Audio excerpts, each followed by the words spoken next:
বাঘাযতীনের বিদ্যাসাগর কলোনিতে ভেঙে পড়ল বহুতল 14 বছরের বিল্ডিং সম্প্রতি হেলে পড়ে। সেটা সোজা করার কাজ চলছিল আর এর মধ্যেই হলো বিপত্তি, ভেঙে পড়ল বহুতল।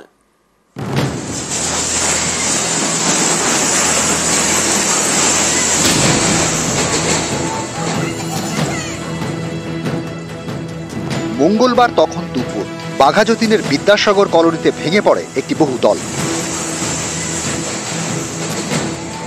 যে বাড়ি এখানে দেখা যাচ্ছে এই মুহূর্তে হেলে রয়েছে এবং খুব বিপজ্জনকভাবে রয়েছে। শুধু বিপজ্জনকভাবেই রয়েছে না, শুধু এই বাড়িটি নয়, এই বাড়ির পাশাপাশি পাশের যে বাড়িটি রয়েছে সেই বাড়িটির উপর যদি এই বাড়িটি ভেঙে পড়ে ক্ষতিগ্রস্ত হতে পারে।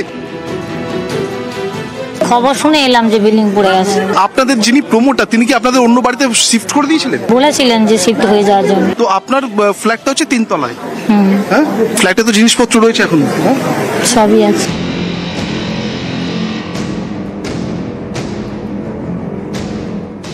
বিদ্যাসাগর কলোনিতে 14 বছর আগে তৈরি হয় এই 4 তলা বিল্ডিং, 8টি ফ্ল্যাট। এই কয়েক বছরের মধ্যে বিল্ডিংটি একদিকে হেলে পড়ে। ফ্ল্যাটের বাসিন্দাদের দাবি ফ্ল্যাট সোজা করার উদ্যোগ নেন প্রমোটার সুভাষ রায়। সেই মতো তারা ফ্ল্যাট ছাড়েন।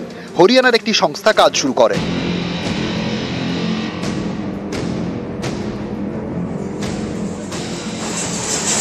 এরই মাঝে দিন বিপত্তি, ভেঙে পড়ে বহুতল।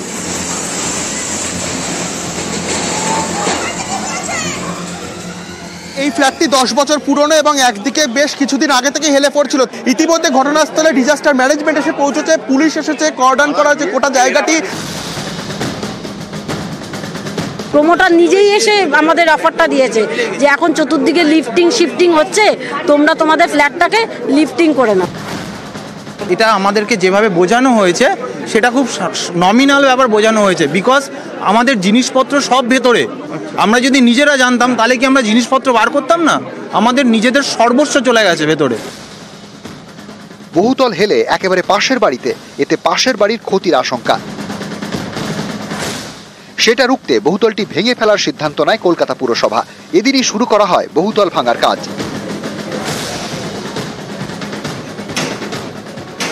ভেঙে পড়া যে বিল্ডিং, সেই বিল্ডিং এর আশপাশের বাড়িও ফাঁকা করে দেওয়া হচ্ছে। অত্যাবশ্যক যেসব জিনিসপত্র লাগে আর কি এখন, হ্যাঁ, ওষুধপত্র যেটুকুনি, কাগজপত্র যেটুকুনি দরকার সেই জিনিসপত্রগুলো নিয়ে বেরোনো হচ্ছে আর কি।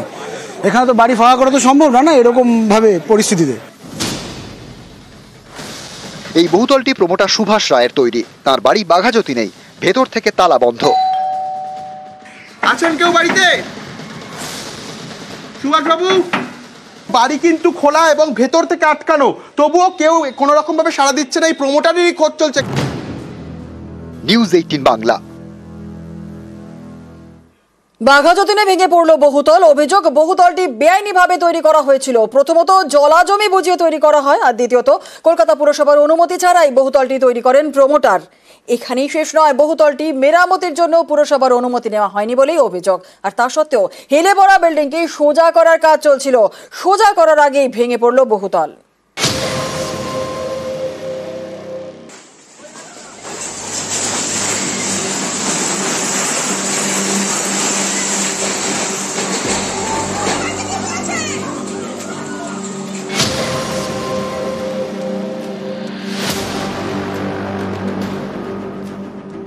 বাঘাযতীনে বিদ্যাসাগর কলোনি, মঙ্গলবার এখানেই ভেঙে পড়ে বহুতল।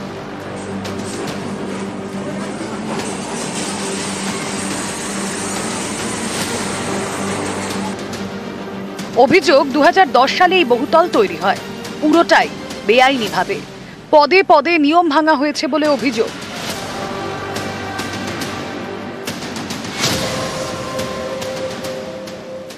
ওইটা জমিটা ছিল, ওইটা একটা জলা জমি ছিল, ওটা ডোবা টাইপের ছিল, ওটার উপরেই প্রমোটিংটা করেছেন। এই জলা জমি ছিল তখন প্রমোটিং হচ্ছে, স্থানীয়রা তো নিশ্চয়ই বলেছেন, ওখানে আশেপাশে ক্লাবরা বলেছেন তো আপনি কথা হচ্ছিল বলছিলেন, বলেছে ওখানে আশেপাশে। তো আপনি তখন কি জানেন, মানে শুনেছেন যে ওইটা নিচে পাইলিং ছাড়া হয়েছে? পাইলিং হয়নি, ওই পাইলিং না হওয়ার দরুনই ওইটা ভেঙে পড়েছে, ওই অবস্থায় বিল্ডিংটা করেছে। কোনো রকমের রাবিশ টাবিশ ফেলে? হ্যাঁ। আমার যতদূর জানা, যতদূর আমি শুনতে পাচ্ছি, এখানে এসে বাড়িটা ইল্লিগাল। কলোনিতে এইরকম প্রচুর বাড়ি হয়েছে। এই বাড়ি কেবলমাত্র আমাদের মেয়রের সময় নয়, আমি এখান থেকে 2000 সাল থেকে আমি এই কলোনির কাউন্সিলর। তার আগেও বেআইনি বাড়ি হয়েছে, পরেও বেআইনি বাড়ি হচ্ছে। বেআইনিভাবে বহুতল তৈরির অভিযোগ। সম্প্রতি সেই বহুতল একদিকে হেলে পড়ে, তা মেরামতের কাজ চলছিল। অভিযোগ, এই মেরামতির জন্য কোনো অনুমতি নেননি প্রমোটার। বাড়িটা হেলে যাচ্ছিল বলে ওরা জাকার দিয়েও তুলছিল। বাড়িটা হেলে যাচ্ছিল আগে থেকে আপনাকে জানাই না? আমি কিছু না। এটা ভয়াবহ দুর্ঘটনা করতে পারতো, আশেপাশে ঘটতে পারতো, সেটাই আমি ওনাদেরকে বললাম। বলে আমরা বুঝতে পারিনি, আমাদেরকে প্রমোটার বলেছে যে কিচ্ছু করতে হবে না, আমি বিশেষজ্ঞ নিয়ে করছি। কোম্পানির কাউকে কি দেখেছেন, কথা বলেছেন? কোম্পানি যারা কেউ নেই, কাউকে পাচ্ছি না, জানে এরা তো জানাইনি। হেলে পড়া বিল্ডিং সোজা করতে উদ্যোগ নেন প্রমোটার সুভাষ রায়। চুক্তি মতো হরিয়ানার একটি সংস্থা কাজ শুরু করে। এরই মাঝে বিপত্তি, ভেঙে পড়ল বহুতল। নিউজ 18 বাংলা। অবৈজ্ঞানিকভাবে কাজ করতে গিয়ে বিপত্তি, মনে করছেন স্ট্রাকচারাল ইঞ্জিনিয়ার বিশ্বজিৎ সোম। এই বাড়িটা 10-11 বছর আগে হয়েছে নরম মাটির ওপরে। এমনি কলকাতার মাটিই নরম, একটু টিল্টেড কন্ডিশনে ছিল বহুদিন ধরেই। আমাদের দেশে কিছু এরকম অর্গানাইজেশন আছে যারা হরিয়ানা বা দিল্লির অধিকার বাড়িকে তলা থেকে ফাউন্ডেশনের তলায় জ্যাক দিয়ে তুলতে চেয়েছে। আসল কথা এটা যখন তুলতে হবে অনেকগুলো জিনিস দেখতে হবে। একটা হচ্ছে যেখানে জ্যাকটা বসানো হচ্ছে, এই যে জ্যাকের ছবিটা ইটের গাঁথনি করে তার উপর বসিয়ে এখান থেকে বাড়িটা কেটে দিয়ে ওপরে তোলা হচ্ছে। তুলতে গিয়ে সব জ্যাক একসঙ্গে কাজ না করলে দেখতে পারে, চারিদিক থেকেই জ্যাক দিয়ে তুলতে পারে। একটা দিক ধরে তুললে হবে না, অথবা এখানে একটা দিক ধরে তুলতে গেছিল। এই কাজটা করতে গেলে যা যা প্রিকশন নেওয়া উচিত সেটা না নিয়েই কিন্তু সারা ভারতবর্ষ হবে এই ধরনের কোম্পানিগুলো কাজ করে যাচ্ছে। এরা কিন্তু মিউনিসিপ্যালিটিতে কোনো নেয় না। কলকাতার মাটিকে বুঝতে হবে, সহজে এগুলোকে ঠিক করা যাবে না। এই ধরনের কোম্পানিগুলো কি করছে, তারা খুব শক্ত সয়েলে, দিল্লি যেমন বা হরিয়ানা ওই সমস্ত জায়গায় মাটি অনেক শক্ত, সেই সমস্ত জায়গায় বেশ কিছু এক্সপেরিমেন্টাল কাজ করে সাকসেস হয়েছে। তারপরে তারা ভাবছে সব জায়গায় হবে।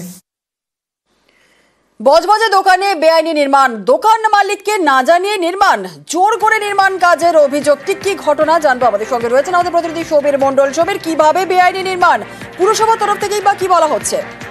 দেখো জুবেল, দীর্ঘদিন ধরে ভাড়া না দিয়ে ভাড়া রেল কন্ট্রোলে দিত, তারপরে 100 প্রতিকার করেছিল বাড়ির মালিক, এবং যে ভাড়া নিয়েছিল সে মারা গেছে। তারপরে তার হস্তান্তর কখন হয়ে গেছে সেটা মালিক পক্ষ জানতে পারিনি। তারপর আচমকাই ওই ছোট যে ঘরটার দোকান, মদের শপটা ছিল, সেই শপের দোকানের আচমকাই বিল্ডিং তুলে ঘর তোলার চেষ্টা করছিল। সেই সময় বাধা দেয় ওই যার জমি, সে বাধা দেয়। তারপরে কর্পোরেশনকে জানায়, কর্পোরেশনকে জানাবে, মহেশতলা পৌরসভাকে জানালেই, বজবজ পৌরসভাকে জানালেই বজবজ পৌরসভার চেয়ারম্যান নিজে জানান যা না এটা বেআইনিভাবে হচ্ছে, আমি দেখছি, ওটা বন্ধ করা আছে এবং পুলিশ থেকেও ওটা বন্ধ করে দিতে দিয়েছে। একেবারে ধন্যবাদ। আসি পরবর্তী খবরে। ঝাড়গ্রামে আবারও বাঘের ছাপ। পুরুলিয়ার বান্দোয়ানে বাঘের ভয়ে কাঁটা। জঙ্গলে বসানো হয়েছে ইতিমধ্যেই ট্র্যাপ ক্যামেরা, আর বাঘের গলায় রেডিও কলার না